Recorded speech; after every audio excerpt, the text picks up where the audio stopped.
German soldiers at minus 35 degrees Celsius, abandoned in the deadly winter of the Eastern Front. This is not a war story. This is a survival story. A story about men who were promised victory and given death. About soldiers who marched east believing they would return as heroes, only to discover that their greatest enemy was not the Soviet army. It was the cold. The merciless, unforgiving, bone-shattering cold that turned brave men into frozen statues and transformed the vast Russian steppe into the largest cemetery in human history. German soldiers at minus 35 degrees, abandoned, forgotten, left to die, and among them, one man refused to give up. His name was Heinrich Brandt, 32 years old, a carpenter from a small town near Munich who had spent his entire adult life building furniture, crafting wooden chairs and tables with his calloused hands. He had joined the Wehrmacht not out of fanaticism or ideological fervor, but because he had no choice. When the letter arrived in the summer of 1941, Heinrich kissed his wife Margaret goodbye, promised her he would return before Christmas, and boarded a train heading east. That promise would haunt him for the rest of his life. Heinrich was not a natural soldier. He was quiet, introspective, the kind of man who preferred the company of wood shavings and the smell of fresh varnish to the chaos of military life. But he was strong. Years of lifting heavy timber had given him broad shoulders and powerful arms. And more importantly, he possessed something that would prove far more valuable than physical strength in the months to come. He possessed an unshakable will to survive. In June of 1941, Operation Barbarossa began. 3 million German soldiers crossed into Soviet territory in what would become the largest military invasion in human history. Heinrich was assigned to the 6th Army, a massive force that would eventually become synonymous with one of the greatest military disasters of all time.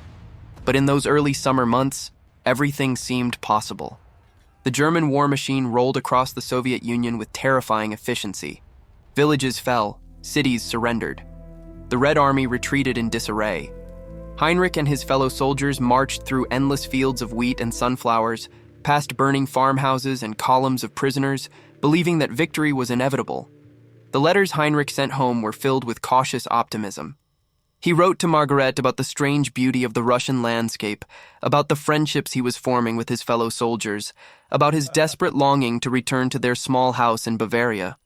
He told her that the war would be over soon, that the Soviets were collapsing, that he would be home by Christmas, just as he had promised. He had no idea how wrong he was. By September, the mood had begun to shift. The initial euphoria of the rapid advance gave way to a creeping sense of unease. The distances were simply too vast. The supply lines stretched too thin. And the Soviets, despite their catastrophic losses, refused to surrender. Heinrich noticed the change first in the small things. The rations became smaller. The letters from home took longer to arrive. The officers, who had once spoken of victory with absolute certainty, now avoided making promises about when the war would end. And then came the mud. The autumn rains transformed the Russian roads into rivers of thick black sludge. Tanks became stuck. Trucks sank up to their axles. Horses collapsed from exhaustion. The German advance, which had been so swift and unstoppable, ground to a halt. Heinrich spent days pushing vehicles out of the mud, his boots soaked through, his uniform caked with filth. At night, he huddled with his comrades in whatever shelter they could find, shivering in the increasingly cold temperatures, wondering when the supplies would arrive, wondering when they would finally reach Moscow. But Moscow remained just out of reach, always visible on the horizon, always impossibly far away. And then, in November, winter arrived. It came suddenly, without warning, as if the Russian sky itself had decided to punish the invaders for their arrogance. One day the temperature was bearable. The next, it had plunged below zero, and it kept falling, day after day, degree by degree, until the thermometers stopped working and the men stopped asking how cold it was because the answer no longer mattered. Heinrich had never experienced cold like this. Growing up in Bavaria, he had known harsh winters, but nothing could have prepared him for the brutal reality of a Russian winter. The cold was not just uncomfortable, it was lethal. It crept into every layer of clothing, every crack in the shelter, every moment of rest. It turned breath into ice crystals. It froze eyelids shut. It killed silently and without mercy. The German army had not been equipped for winter warfare. The High Command, convinced that the war would be over before the first snowfall, had failed to provide adequate winter clothing. Heinrich and his fellow soldiers had nothing but their thin summer uniforms, their worn boots, their inadequate blankets. They wrapped themselves in whatever they could find: newspapers, straw, the clothing of dead comrades, anything to keep the cold at bay. But nothing worked. The cold was everywhere, inescapable, omnipresent. Men began to die. Not from enemy bullets, but from frostbite, from hypothermia, from the simple, terrible fact that human bodies were not designed to survive in temperatures of minus 30 degrees Celsius without proper protection. Heinrich watched his friends succumb one by one. Klaus, the baker from Hamburg who had taught him how to play cards. Wilhelm, the young schoolteacher who had shown him photographs of his fiancée. Franz, the elderly farmer who had shared his rations when Heinrich was hungry. They died quietly, without drama, their bodies simply giving up the fight against the cold. And with each death, Heinrich felt something inside him harden. A determination, a refusal, a stubborn, almost irrational insistence that he would not let this frozen wasteland claim him, that he would survive, that he would keep his promise to Margaret and return home, no matter what it took. By December, the Sixth Army had reached the outskirts of Stalingrad. The city stretched along the western bank of the Volga River, a sprawling industrial center that had become the focal point of the entire Eastern Front. Hitler had declared that Stalingrad must be taken at any cost. Stalin had declared that it must be held at any cost, and so, two armies prepared to destroy each other in what would become the bloodiest battle in human history. Heinrich and his unit were assigned to the northern sector of the siege. Their orders were simple: hold the line, prevent Soviet reinforcements from reaching the city, wait for the final assault that would capture Stalingrad and end the war.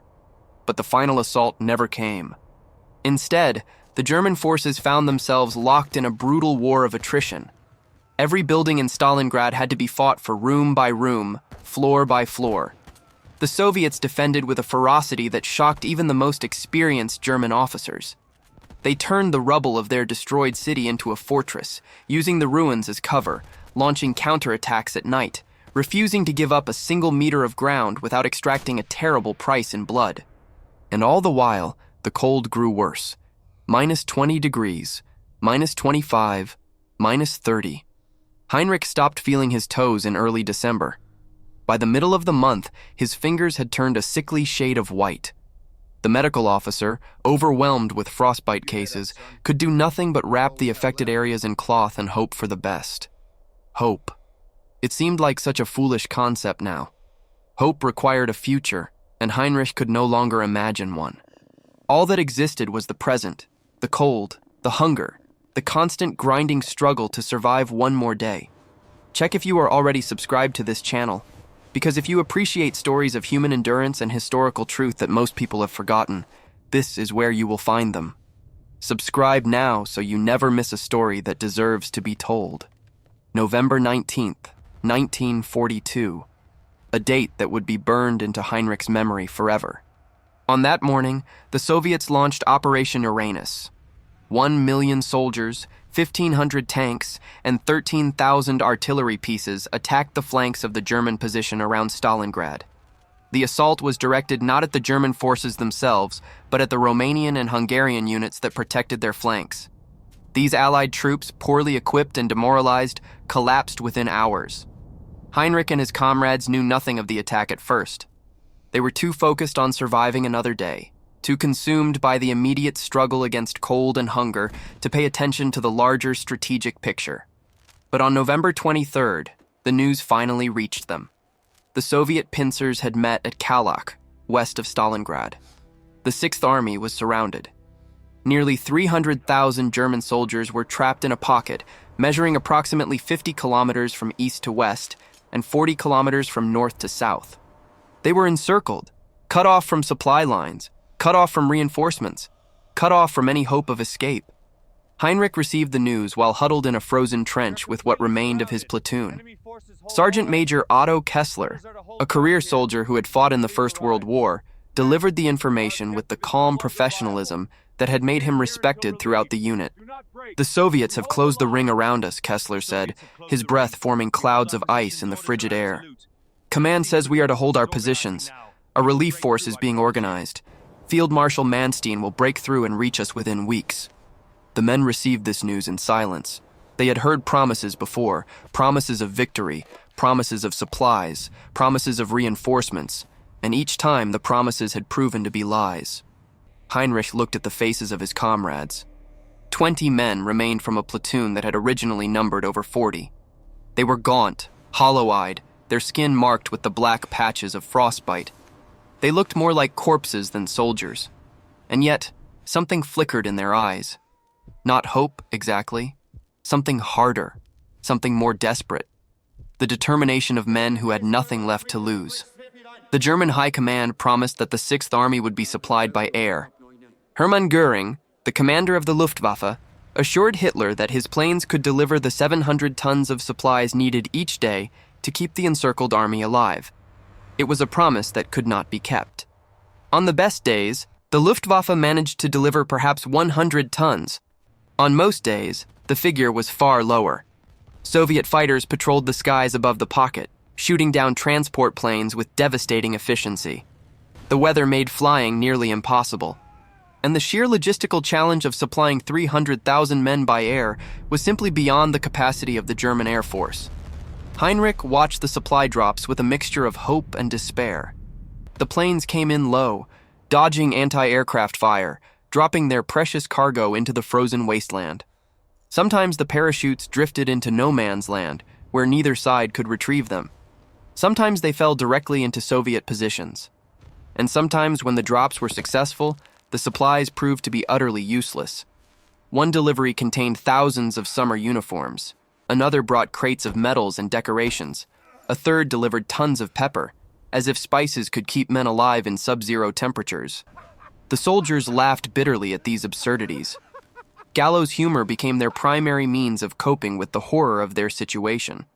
They joked about writing thank you letters to the Quartermaster Corps. They suggested that perhaps the next delivery would bring beach chairs and sunscreen. But behind the laughter, there was only despair.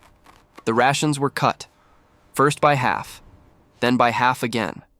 Heinrich and his comrades received perhaps 200 grams of bread per day, supplemented by whatever horse meat could be scraped from the carcasses of the animals that had died from the cold. It was not enough. Not nearly enough. Hunger became a constant companion. Heinrich thought about food constantly.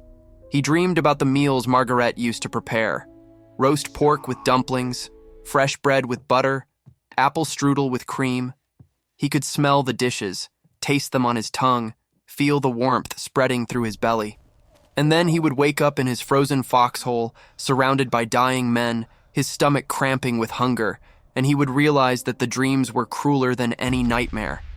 December came and went. The promised relief force, Operation Winter Storm, fought its way to within 48 kilometers of the pocket before being driven back by fierce Soviet resistance.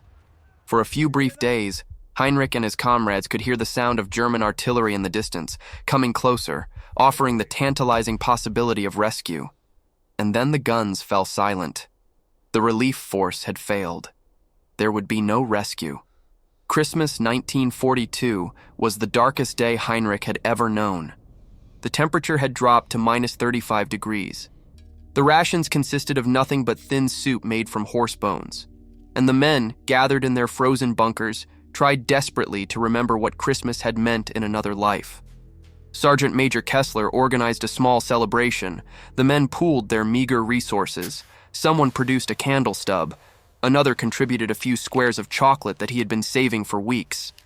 A third offered cigarettes, those precious cylinders of tobacco that had become more valuable than gold in the pocket. They sang Christmas carols in voices hoarse from cold and hunger. Stille Nacht, O Tannenbaum, es ist ein Ros entsprungen. The familiar melodies echoed through the frozen darkness, a fragile thread connecting these dying men to the homes and families they would never see again. Heinrich thought about Margaret. She would be celebrating Christmas without him. Perhaps with her parents, in their house in Munich. Perhaps with friends who had gathered to support the wives of soldiers serving in the East. He imagined her sitting by the fire, a cup of mulled wine in her hands, praying for his safe return. He had not been able to send a letter in weeks. The postal service had collapsed along with everything else. Margaret had no way of knowing if he was alive or dead. And Heinrich had no way of telling her that he was thinking of her, that he loved her, that he was fighting with every fiber of his being to keep his promise and return home. A single tear rolled down his cheek and froze before it reached his chin. In the weeks that followed Christmas, Heinrich formed a bond with a small group of survivors. They called themselves Die Verdammten, the damned, with the grim humor that had become their primary defense against despair. There was Sergeant Major Otto Kessler, the veteran who had become the de facto leader of their little band. Kessler was 53 years old, ancient by the standards of the front line, but his experience and calm demeanor made him invaluable. He had survived the trenches of Verdun in the First World War and seemed determined to survive this frozen hell as well. There was Martin Hoffmann, a 28-year-old doctor from Berlin who had been assigned to their unit as a medical officer. Hoffmann had run out of supplies weeks ago, but he continued to tend to the wounded and sick with whatever improvised remedies he could devise. His gentle manner and unfailing compassion made him beloved among the men. There was Friedrich Weber, a 35-year-old mechanic from Stuttgart, who had an almost supernatural ability to keep machines running. In the early days of the encirclement, Weber had managed to repair vehicles that had been given up for dead, scavenging parts from wrecks and using his ingenuity to solve problems that seemed impossible. And there was Ernst Richter, a 31-year-old postal worker from Dresden who had become the unofficial chronicler of their ordeal. Richter kept a diary, recording the events of each day in a small notebook that he guarded like a sacred relic. He believed that someone needed to remember what had happened here, that the suffering of these men deserved to be documented for posterity. These 4 men, along with Heinrich, formed the core of Die Verdammten. They shared everything: food, warmth, stories of home, the precious hope that somehow, against all odds, they might survive. If this story has touched you, if you feel the weight of what these men endured, leave a comment right now with the word survivors to honor their memory and show that their sacrifice has not been forgotten. January 1943. The final act of the tragedy began. Soviet forces launched Operation Ring, a massive assault designed to crush the remnants of the Sixth Army once and for all. The attacks came from all directions simultaneously, squeezing the pockets smaller and smaller, driving the exhausted German soldiers back toward the ruins of Stalingrad. Heinrich and Die Verdammten fought a desperate rearguard action, retreating from position to position, watching as their lines contracted and their numbers dwindled. The cold was now almost unbearable. -35 degrees during the day, even colder at night. Men froze to death in their foxholes, their bodies discovered the next morning, rigid as statues, their eyes staring sightlessly at the gray winter sky. The hunger had become something beyond description. The official rations had ceased entirely. Men ate whatever they could find: rats, crows, the leather from their boots and belts, anything that could be chewed and swallowed, anything that might provide a few calories to keep their failing bodies alive for one more day. Heinrich felt himself growing weaker. His clothes hung from his frame like rags on a scarecrow. His hands shook constantly. Simple tasks that had once been effortless now required enormous effort. Walking 50 meters left him gasping for breath, and yet he refused to give up. Every morning he forced himself to stand. Every day he forced himself to keep moving. Every night he forced himself to believe that tomorrow might bring relief. Margaret. Her face was the first thing he saw when he woke, and the last thing he thought of before he slept. She was his anchor, his reason for living, the fixed point around which his entire existence revolved. He would not let her become a widow. He would not break his promise. It happened on January 15th. A Soviet artillery barrage caught their position just before dawn. Heinrich dove into a crater, pressing himself into the frozen earth as shells exploded all around him. The noise was deafening. The ground shook. Dirt and debris rained down on his back. When the barrage finally stopped, Heinrich raised his head and looked around. The landscape had been transformed. What had been a relatively intact defensive position was now a moonscape of craters and rubble. He searched frantically for his comrades. Weber was alive, bleeding from a cut on his forehead, but otherwise unharmed. Hoffman emerged from a collapsed bunker, dazed but conscious. Richter crawled out from beneath a pile of debris, clutching his precious diary. But Kessler was not moving. The sergeant major lay on his back in the center of a crater, his eyes open, his face peaceful. A piece of shrapnel had pierced his chest. He had died instantly, without pain, without even knowing what had happened. Heinrich knelt beside the body of the man who had led them through so many impossible days. He wanted to cry, but his body had no tears left. He wanted to scream, but his throat was too raw from the cold. All he could do was close Kessler's eyes and whisper a prayer that he no longer believed in. They buried Kessler in a shallow grave, marking the spot with his helmet and rifle. It was all they could do. There was no time for proper funerals in the pocket. The dead were everywhere, and the living had to keep moving. As they walked away from the grave, Hoffman spoke quietly. He told me once that he knew he would never leave Russia alive. He said he had made peace with it. He just wanted to make sure as many of us as possible got out. Heinrich nodded. Kessler had known. Of course he had known. The old soldier had seen too much, survived too much to harbor any illusions about their chances. But he had kept fighting anyway. He had kept believing anyway. It was the greatest act of courage Heinrich had ever witnessed. By the end of January, organized resistance had essentially ceased. The Sixth Army had been split into two pockets. The chain of command had collapsed.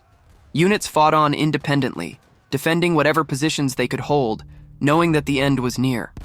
Heinrich and the remaining members of Die Verdammten found themselves trapped in the basement of a destroyed factory on the outskirts of Stalingrad. Above them, the battle raged. They could hear the crack of rifles, the boom of grenades, the screams of wounded men. Soviet troops were moving through the rubble, systematically clearing each building, each room, each hiding place. There were 12 men in the basement now, the remnants of several units who had found each other in the chaos and decided to make a final stand together. They had perhaps 30 rounds of ammunition between them, 3 grenades, 1 submachine gun that jammed after every few shots. It was not enough to fight. It was barely enough to die with dignity. Weber sat in the corner, trying to repair the submachine gun with frozen fingers. His concentration was absolute, as if fixing this one weapon might somehow change the outcome of the battle, the war, the fate of 300,000 men. Hoffman moved among the wounded, doing what he could with no supplies and no hope. One man had a bullet wound in his leg that had become infected. Another was coughing blood, his lungs damaged by the cold. A third had stopped speaking days ago, his mind having retreated to some place where the horror could not reach him. Richter was writing in his diary. His pen moved across the page with desperate speed, as if he was racing against time to record everything he had seen, everything they had experienced, everything that needed to be remembered. And Heinrich sat by himself, staring at a photograph of Margaret that he kept in his breast pocket. The photo was worn and faded, the edges soft from constant handling, but her face was still visible. Her smile, her eyes, the way she tilted her head slightly when the camera captured her image. He touched the photograph gently, as if he could somehow reach through time and space and touch the woman herself. I'm sorry, he whispered. I tried. I really tried. That night, as the sounds of battle grew closer, the men in the basement made a decision. They would not fight to the death. They would not throw away their lives in a futile gesture of defiance. They would surrender. The decision was not made lightly. Many German soldiers had been told that surrender to the Soviets meant certain death, or worse, torture. Propaganda had painted the Russians as subhuman monsters who would show no mercy to their enemies. But the men in the basement had seen enough death. They had watched their friends freeze and starve and bleed. They had endured suffering that would have been unimaginable just a year ago, and they had reached the limits of human endurance. Heinrich was the one who finally spoke the words that everyone had been thinking. We can't win, he said quietly. We can't escape. The only question is whether we die here or take our chances with the Russians. He paused, looking at the faces of his comrades.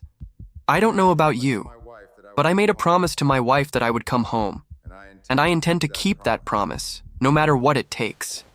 Weber nodded slowly. My mother is waiting for me in Stuttgart. She already lost my father in the last war. I won't put her through that again. Hoffman spoke next. As a doctor, I took an oath to preserve life, all life, including my own. He gestured at the wounded men lying around them. And theirs. Richter closed his diary and looked up. Someone has to tell the world what happened here. Someone has to make sure that these men are not forgotten. I can't do that if I'm dead. One by one, the other soldiers voiced their agreement. They were exhausted, starving, frozen to their cores. They had given everything they had to give. And now, they chose survival. It was not cowardice, it was humanity. On the morning of February 2nd, 1943, Field Marshal Friedrich Paulus surrendered the remnants of the 6th Army to Soviet forces. It was the largest capitulation in German military history. But Heinrich and his comrades had already surrendered the day before. As Soviet troops approached the factory, Weber had fashioned a white flag from a torn bedsheet. They had emerged from the basement with their hands raised, blinking in the harsh winter light, waiting to discover their fate. The Soviet soldiers who captured them were not the monsters of propaganda. They were men, just like Heinrich and his comrades. Tired men, cold men, men who had endured their own version of hell defending their homeland against the invaders. A young Soviet lieutenant searched them efficiently, confiscating weapons and valuables. He paused when he found Heinrich's photograph of Margaret. "Your wife?" he asked in broken German. Heinrich nodded, his heart pounding. If the lieutenant took the photograph, it would be like losing Margaret herself. But the Soviet officer looked at the image for a long moment, then handed it back. "Beautiful woman," he said. "You are lucky man." It was such a simple gesture, such a small act of kindness. But in that moment, Heinrich felt something shift inside him. The enemy was human after all. And if the enemy was human, then perhaps there was hope. Perhaps he might actually survive this. The survivors of Stalingrad began their long march into captivity. Columns of defeated German soldiers trudged through the snow, guarded by Soviet troops, heading toward an uncertain future in the prison camps of the East.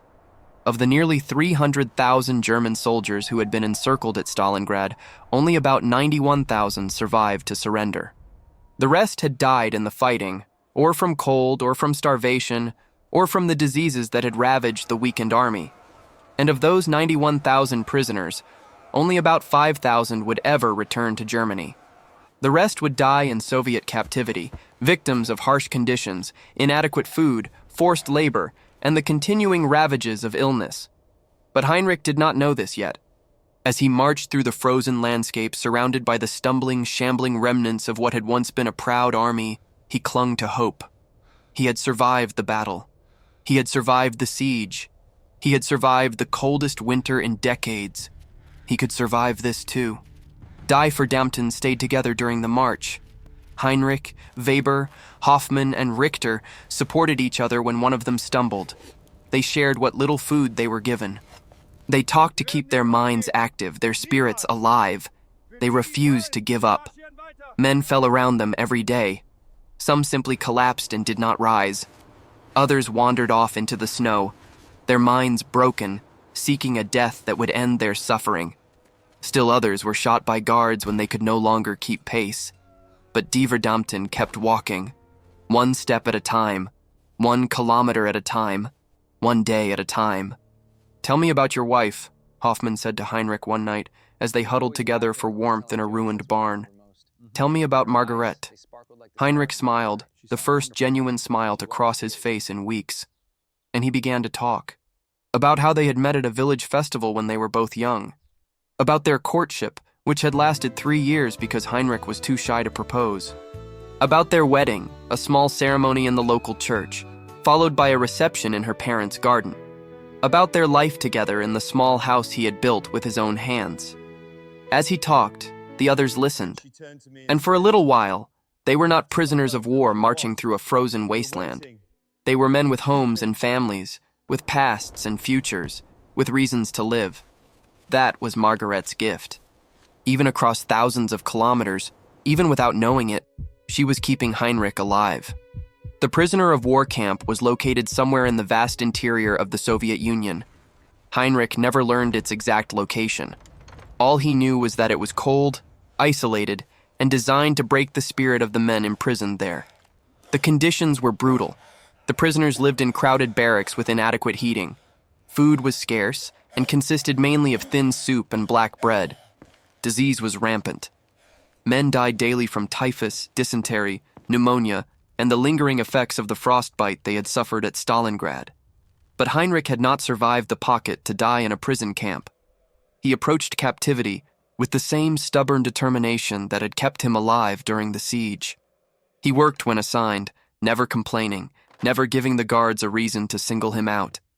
He ate whatever food was provided, no matter how foul or inadequate. He maintained his health as best he could, exercising in the barracks when the cold allowed, keeping his mind sharp by reciting poems and songs from his youth. And every night, he looked at the photograph of Margarete and renewed his promise. "I will come home," he whispered. "I will come home." Weber proved invaluable in the camp. His mechanical skills made him useful to the Soviet administration, and he was soon assigned to maintain the vehicles and machinery used by the guards. This gave him access to resources that other prisoners lacked, and he shared what he could with his comrades. Hoffman continued his work as a doctor, treating the sick and wounded with improvised remedies and sheer determination. The Soviet medical staff, overwhelmed by the number of patients, tolerated his presence and even occasionally provided him with supplies. His efforts saved countless lives. Richter kept writing. He had managed to hide his diary during the capture and the march, and he continued to record the experiences of the prisoners with meticulous detail.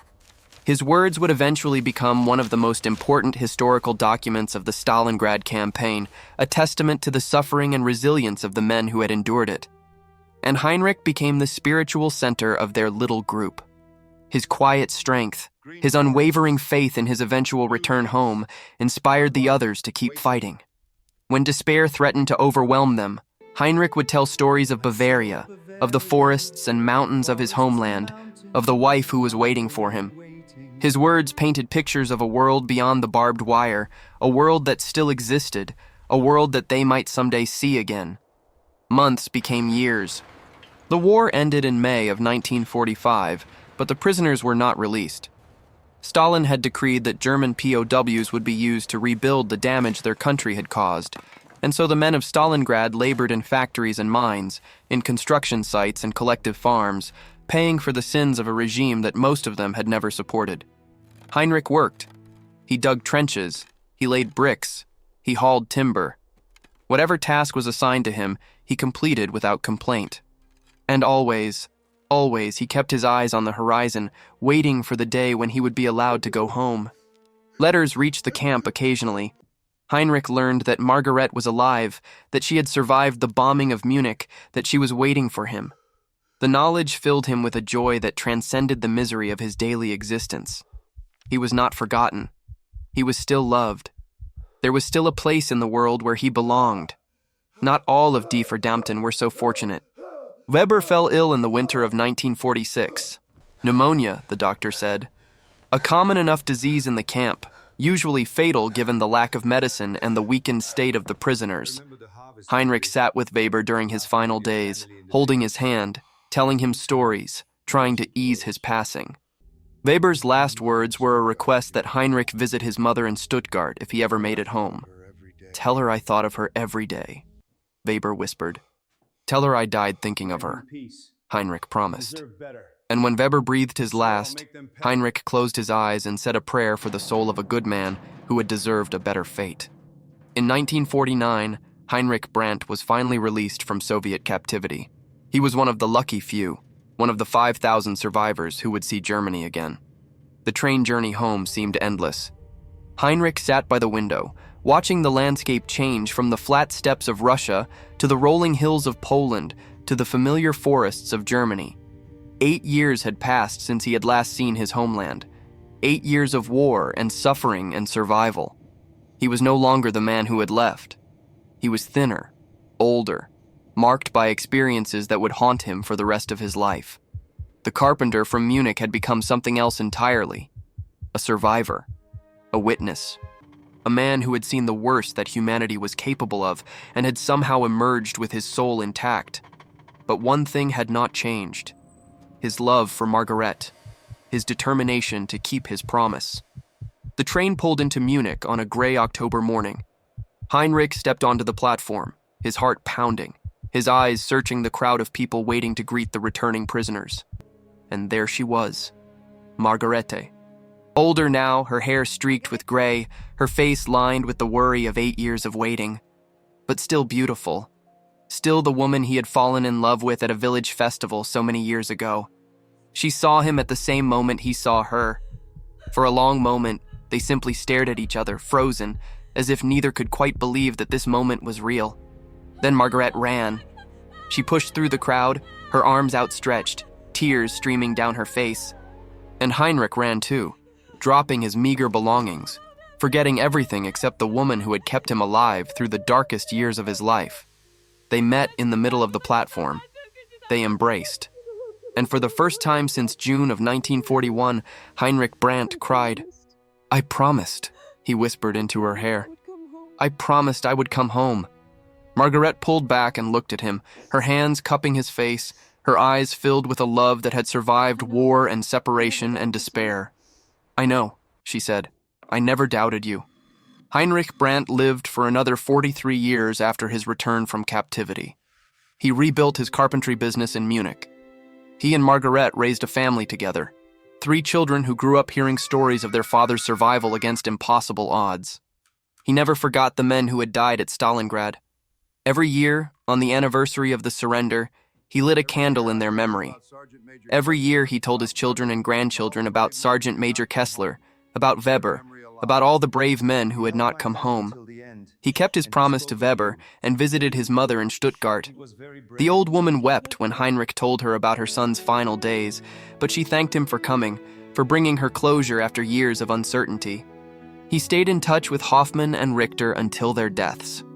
The 3 remaining members of Die Verdammten, bound together by an experience that no one else could truly understand. Richter's diary was eventually published, becoming an important historical document that helped the world understand what had happened at Stalingrad. Heinrich read it several times, reliving the horror and the heroism, remembering the men he had known and lost. In his final years, Heinrich was often asked how he had survived when so many others had not. His answer was always the same. "I had a promise to keep," he would say, "and a woman worth keeping it for." Heinrich Brandt died on March 15, 1992, at the age of 83. Margaret had passed away 2 years earlier. Their children believed that he had simply decided it was time to join her. On his tombstone, beneath his name and dates, they carved a simple inscription. He kept his promise. This was the story of Heinrich Brandt, a carpenter from Munich who became a soldier who became a survivor who became a testament to the endurance of the human spirit. But his story was also the story of nearly 300,000 men who were not so fortunate. Men who froze in the Russian snow, men who starved in the ruins of Stalingrad, men who died in the prison camps of the Soviet Union, men whose names are now forgotten, whose graves are unmarked, whose families never knew what happened to them. The Battle of Stalingrad was one of the deadliest conflicts in human history. Nearly 2 million people died in the fighting, including soldiers from both sides and hundreds of thousands of civilians. It was a catastrophe on a scale that is almost impossible to comprehend. And yet, within that catastrophe, there were moments of humanity, acts of kindness, bonds of friendship, promises kept against all odds. Heinrich Brandt was not a hero in the traditional sense. He did not perform great acts of valor or change the course of history. He was simply a man who refused to give up, a man who held on to hope when hope seemed impossible, a man who loved his wife so much that he was willing to endure any suffering to see her again. Perhaps that is the greatest heroism of all. If you watched until the end of this story, then you understand what it means to witness history through the eyes of those who lived it. Leave a comment saying, "I watched until the end so I can know who you are and recognize those who truly appreciate the stories shared on this channel." If this story moved you, If it made you think about the resilience of the human spirit, then please give this video a like. Your support helps these forgotten stories reach more people who deserve to hear them. And share this video with someone who appreciates history, someone who understands that behind every statistic are real people with real lives, real loves, and real sacrifices. Finally, if you have not yet subscribed to this channel, now is the moment. Here, we tell the stories that textbooks forget. The stories of ordinary people caught in extraordinary circumstances. The stories that remind us what it means to be human. Subscribe now, because some stories must never be forgotten.